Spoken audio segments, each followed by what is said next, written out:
Good morning. We'll do our best to read our chapter. He's exercising with a green resistance band right now. All right, we're in chapter 8. It says, "Who is this person making these mistakes? Failure is failure is the greatest opportunity I have to know who I really am." John Killinger.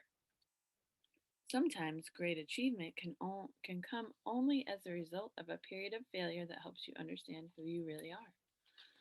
That was the case for John James Audubon, the man for whom the National Audubon Society was named. His life was one of extremes: problems and progress, struggle and success, failure and fanfare. Here is his story. Audubon's beginnings. The son of a French sea captain, Audubon was born in Haiti in 1785, but spent his formative years in France. He was educated as a gentleman, but was at best an indifferent student. Because of his lack of discipline, he was sent to military school at age 14, but he didn't flourish in that environment either. His real passion was hunting and drawing birds. At age 18, Audubon was sent to America. His father felt that opportunity lay in the New World. Audubon landed in Pennsylvania and moved into a house his father owned there. In his new surroundings, he honed his skills as a woodsman. He continued hunting and drawing wildlife, and it wasn't long before he met and developed a relationship with a neighboring family named the Bakewells. They had a significant impact on his life. First, he fell in love with one of the family's daughters, Lucy. Second, in 1807, he started working in the counting house of Benjamin Bakewell's import company. That was the start of what would become an abysmal career in business. Sorry, I got something. All right, a career in trade. Audubon's first venture, which dealt in indigo dye, was indicative of his performance. It lost him a small fortune. He worked at the import business for a while, but after meeting no success, Audubon decided to try his hand at retail trade.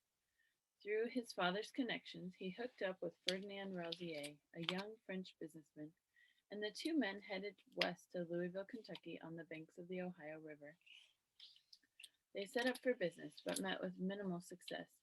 Rosier possessed tenacity for trade, while Audubon displayed the qualities that marked his entire life: hunting skill, undisciplined curiosity, unfailing energy, and artistic power. While Rosier manned the counter in the shop, Audubon roamed the countryside hunting and bringing back birds to be drawn or served at the table. During that time, Audubon's favorite contributions to the business were his trips to Philadelphia and New York to purchase goods for the store because he had a chance to see the countryside. On one of those trips, he returned to Pennsylvania and married Lucy Bakewell and took her back to Louisville with him. The partners worked together for a while, but it wasn't long before the business was in trouble financially. To raise the money needed, Audubon sold Lucy's share of her family's estate and paid off their creditors. Making changes. The partners then decided that a new location would help them, and they went downstream to Henderson, Kentucky. They lasted 6 months there and then made another change in location, this time to the banks of the Mississippi River. After much difficulty, they set up shop in St. Site Genevieve, St. Genevieve, STE. Anybody know what that means? I'm not sure. I'm going to just say Site Genevieve, Missouri, a settlement of French Canadians. I bet it's French. As before, Audubon wasn't content with the business of trade and spent most of his time hunting birds, then drawing and painting them. After a short time, he sold his share in the shop, and the two partners went their separate ways. Rosier kept the business and became highly successful. Audubon went in search of another opportunity. Audubon's biographer, John Chancellor, asserted Audubon believed that he should persevere in commerce and that shooting, mounting, and drawing birds should remain an absorbing hobby. More failures. Over the next 10 years, Audubon embarked on a series of unsuccessful ventures. In 1811, he decided to return to the import business. He and his brother-in-law, Thomas Woodhouse Bakewell, established a commission house in New Orleans, importing goods from England. Unfortunately, they did that on the eve of the War of 1812. Of course, their business failed. Audubon and his brother-in-law went back to work in trading goods, again in Henderson, Kentucky. They saw some success there, but then they made another poor business decision. They chose to open a steam sawmill and grist mill in an area that could not support such a large corporate operation. By 1819, they had gone bankrupt. All through the years, two things remained constant in Audubon's life: hunting and art. Now he had to rely on both to survive. His gun put food on the table for his small family. He and Lucy had two young boys by then, and he drew portraits on commission to bring in money. By default rather than design, his hobby became his means of support. Finally, the right kind of change. In 1820, Audubon had what he called his great idea. He decided to create a comprehensive and complete printed collection of all American birds based on his paintings. They would be life size and shown in their natural surroundings. For the next few years, he traveled and added more painted birds to his portfolio, while Lucy worked as a tutor and governess in Louisiana. By 1826, he had enough material. Audubon sailed to Liverpool, England, and immediately met with great success. He wrote back to his wife Lucy, "I am well received everywhere, my works praised and admired, and my poor heart is at the last relieved from the great anxiety that has for so many years agitated it, for I now know that I have not worked in vain." Audubon became associated with engraver Robert Hable, and together they began printing the remarkable Birds of America, a series of 100 color plates in a large 29 by 39-inch format. Audubon wrote of the effort: "Who would believe that a lonely individual who landed in England without a friend in the whole country, and with only sufficient pecuniary means to travel through it as a visitor, could have accomplished such a task as this publication?" The publication of his book finally gave him financial security, and it made him famous all over Europe and the United States. Nothing else like it had ever been created, nor has any other book of prints been so revered. In all, they printed about 200 copies of that first edition. Today, it's considered a masterpiece. An original Birds of America, which sold for $1,000 in the 1820s, is now worth about $5 million. The problem was him. John James Audubon was unsuccessful for most of his life. It took him until he was 35 years old to figure out what his problem was: himself. He was a terrible businessman, and he didn't belong in trade. It didn't matter how many times he changed locations, partners, or business types. Not until he understood and changed himself did he have a chance at success. For years, this saying could have applied to him: if you could kick the person responsible for most of your troubles, you wouldn't be able to sit down for weeks. Evangelist D.L. Moody was once asked which people gave him the most trouble. His response was, "I've had more trouble with Dwight L. Moody than any other man alive." Television host Jack Parr echoed that same thought. "Looking back, my life seems like one long obstacle race, with me as its chief obstacle." If you are continually experiencing trouble or facing obstacles, then you should check to make sure that you are not the problem. Why won't people change? People don't like to admit that they need to change, and if they are willing to alter things about themselves, they usually focus on cosmetic changes. Perhaps that's why Emerson said, "People are always getting ready to live, but never living." Yet anyone who wants to live in a better world needs to be willing to change himself. Bye, bro. Can we close the door? Thank you. Mwah. Okay. Psychiatrist Rudolf Dreikurs, director of the Alfred Adler Institute of Chicago. That's who, sorry, this is random, but I listened to a parenting podcast or parenting app. Anyways, that's like her main person that she learns from. Excuse me. We can change our whole life and the attitude of people around us simply by changing ourselves. Why are people so hesitant to change? I believe that some, like Audubon, believe they are supposed to pursue a particular course of action for some reason, even though it doesn't suit their gifts and talents. And when they are not working in areas of strength, they do poorly. Others are not self aware and don't even know what their strengths are.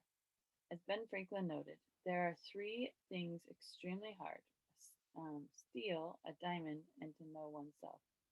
Still, others hinder themselves. Excuse me.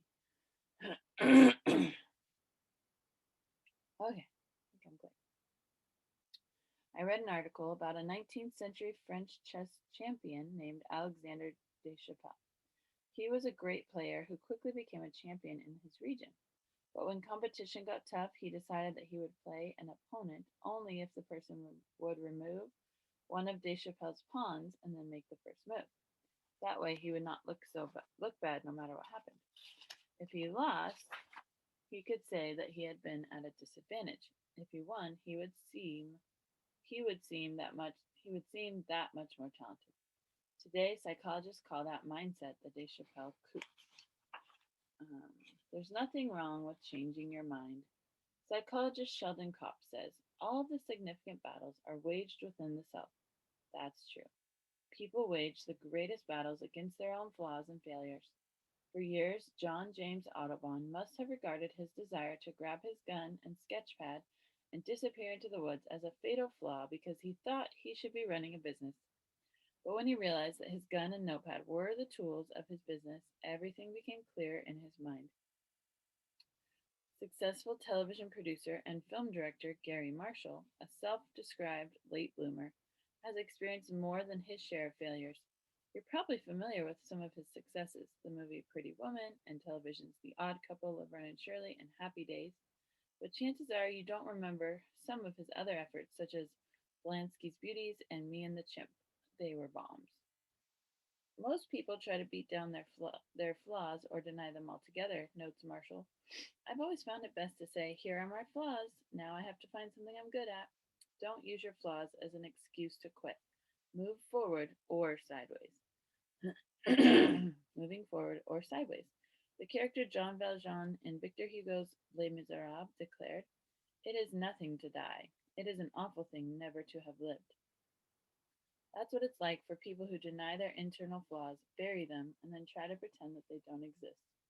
To have an opportunity to reach your potential, you must know who you are and face your flaws. Allow me to help you do that. Go through the following process. Number one, see yourself clearly. Bishop Fulton Sheen offered this insight. Most of us do not like to look inside ourselves for the same reason we don't like to open a letter that has bad news. Many people see all the bad and deny the good, or they see all the good and deny the bad. To reach your potential, you must see both. Number two, admit your flaws honestly. In chapter 5, I stated that you must take responsibility for your actions to fail forward, but you must also take responsibility for who you are as a person. That means owning up to what you cannot do based on skill, should not do based on talent, and ought not to do based on character. That's not always easy to do. It's interesting. So, cannot do based on skill, should not do based on talent, and ought not to do based on character. I have a hard time, like, thinking, sometimes with certain things, I'm like, maybe I'm not apt to do it, but I could learn if I try hard enough. You know what I mean? And so sometimes I don't listen to like what I'm really good at talent wise. Obviously, there's some obvious reasons, obvious things like some sports that I'm not good at. But I feel like if I worked hard enough, I could do it. Maybe that comes from my piano teaching. I'm like, yes, there are people who are like really good instantly at piano, but there's people who work so hard and get just as good. So I don't know. Number three, discover your strengths joyfully. Working on your strengths is the next step in the process. No one ever achieved his dreams working outside his areas of gifting. To excel, do what you do well. Number four, build on those strengths passionately. Like Audubon, you will improve only if you enthusiastically develop your God given abilities. You can reach your potential tomorrow if you dedicate yourself to growth today. Remember, to change your world, you must first change yourself. Who is this person? One of the greatest stories of change that I know personally involves someone very close to me in my organization, the Enjoy Group. As I worked on this book and was thinking about those whose story I should tell in this chapter, my assistant, Linda Eggers, suggested that maybe her story would help you understand the impact that changing yourself can make on your life. If you've ever heard me speak in person, then you've probably heard me talk about Linda. I believe that Linda is the finest executive assistant in the country, but I haven't always felt that way about her. A few years ago, we experienced a rocky time in our history, and the fact that we work together now is a strong testament to her willingness and ability to take a hard look at herself, make some changes in her life, and become the kind of person she desired to be. Linda began working for me in the mid 1980s when I was leading Skyline Church in San Diego as its senior pastor. She had a job in the financial office with Steve Babby, our CFO. It was also about that time that I formed the Enjoy group with the help of my good friend Dick Peterson. Back then, we functioned on a shoestring, and our staff consisted of a handful of volunteers, including Linda and her husband Patrick, helping build the team. After Linda had been working with me for a while, I invited her to attend a new conference I was teaching in Southern California. During the course of that conference, Linda realized that she felt called to work with me at Enjoy, helping me to equip pastors to become better leaders. She approached me after the conference and shared her thoughts with me. Later, when Enjoy was big enough, we brought her on staff. Linda immediately became an impact player for us under the leadership of Dick Peterson, now the COO of the Enjoy Group and the president of Enjoy Conferences and Resources. Linda did whatever was asked of her, and that was just about everything. She managed the office, hired staff, performed accounting tasks, and even assisted with product development. As we grew, she took on greater and greater responsibility. By the early 1990s, she was Dick's right hand, making these mistakes. Then suddenly one day, Linda quit. She gave 2 weeks' notice and she was gone. She didn't give any explanation. She simply bailed on us. Dick and I were shocked. A few weeks later, I found out that Linda had gone to work for an accountant friend of mine as his secretary. I was amazed because she had always been passionate about the kind of work we did. I couldn't see her being happy merely typing letters and doing simple data entry.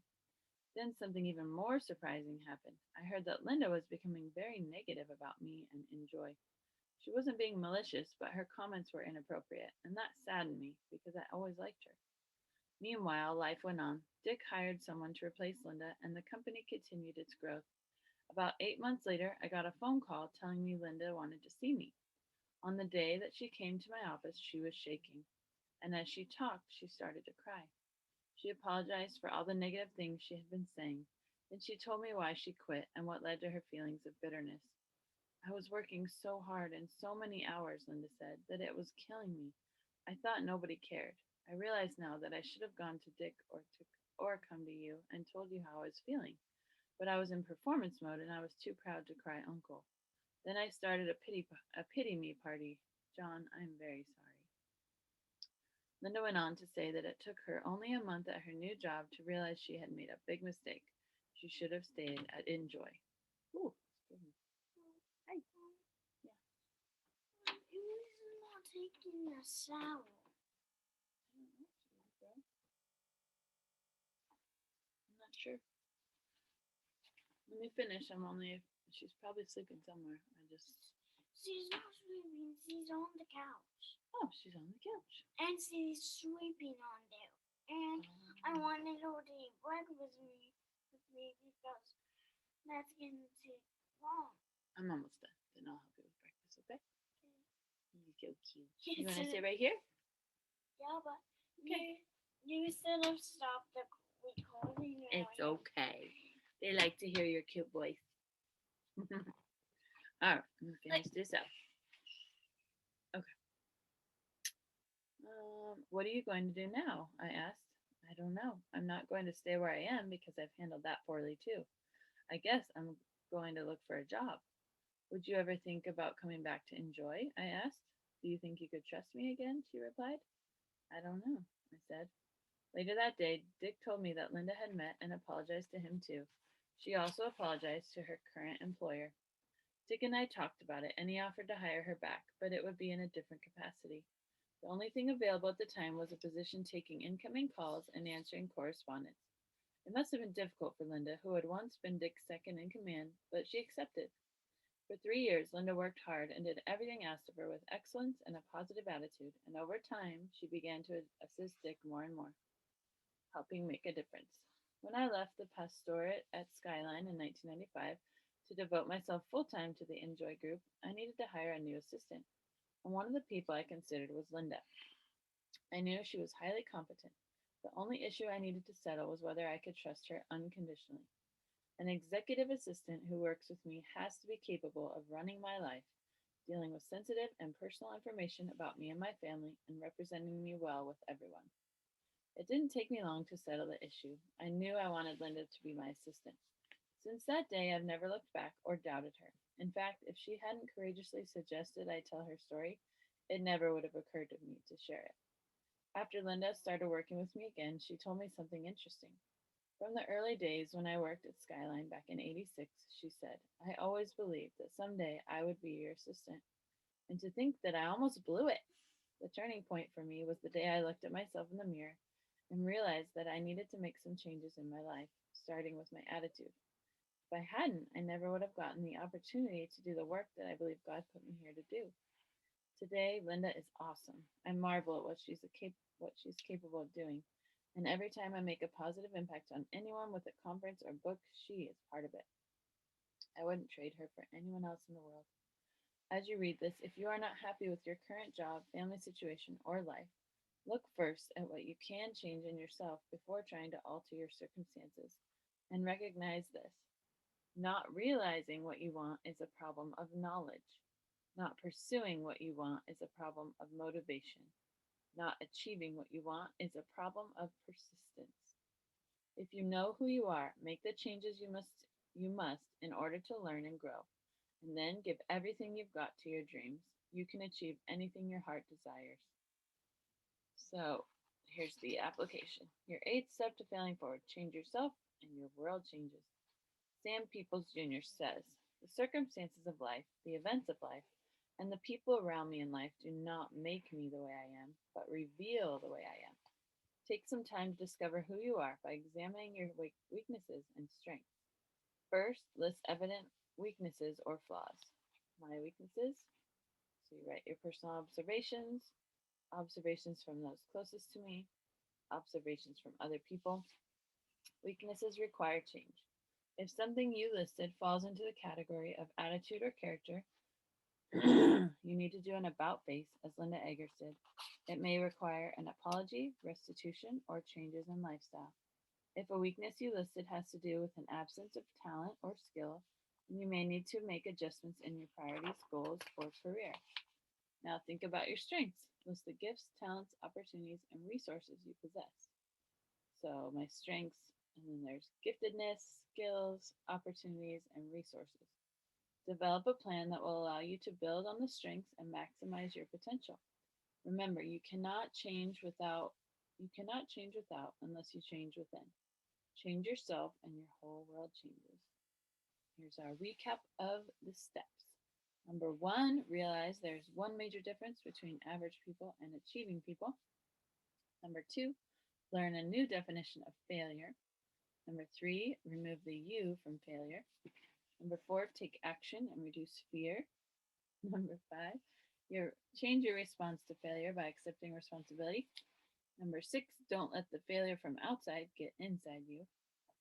Number 7, say goodbye to yesterday. And number 8, change yourself and the sorry, change yourself and your world changes. Mom, once. And tomorrow, one more thing. Monday, it's going to be number 9, which is get over yourself. Everyone else has. All right. Oh, are you okay? Let's see you guys later.